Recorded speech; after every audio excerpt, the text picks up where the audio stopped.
ciidamada awooddaas leh ee loo carbiyey ciidda sharaf iyo cisay mudan yihiin loo cimaamaday ku casuuma Soomaaliya cod iyo taageero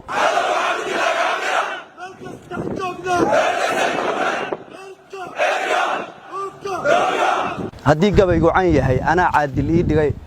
abwaan lagu casuumaan hoon looga dhigay cod marse haddaan calooshado inaan caynabka u fuulo sidii ceelka geeyiyo cirka horay baan noqone bal aan curiyo waataan murtida caalim ku ahaaye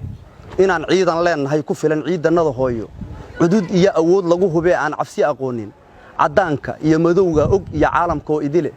cutub calanka bulugaas sitee caadi lagu dhaartay carradiya inay daafacaan ciidannada hooyo ayayaan hadduu maaga iyo duul xalliga coota codad lagu yaqaanaa jiriyo shay cajaa'ibe sidii aar carooday iyo libaax meel cidla ajiifa cubtanka iyo cartanka iyo canaanta iyo dhawaqa hugun culayskooda cirka iyo dhulka waxa isqabsada ciire iyo boore cubtan iyo hadday dirir gashay xaaja cala sawdo ama loo cimaamado dagaal cari iyo duulaana cidii lagu jiheeyaan marnaba caga ku taagnaane cadawguna markii oo maqlow carar bilaabaye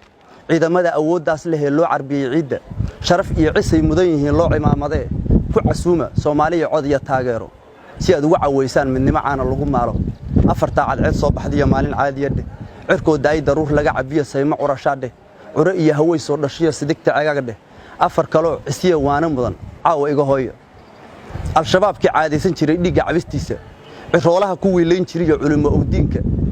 caruurtii iyo dhalaanka iyo kuwii aan cafiyin hooyo military caraysano markuu weerar ku casuumay gantaalaha markii lagu calaqay caada sare gaara hadba guuta caaboon markay ku calaqeen suwag casho iyo quraac looga dhigay nuucyo kala cayna ayagoo calool xumo dishay caata socon waayay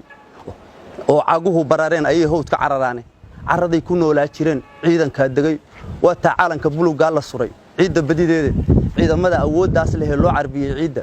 sharaf iyo cisay mudan yihiin loo cimaamaday ku casuuma Soomaaliya cod iyo taageero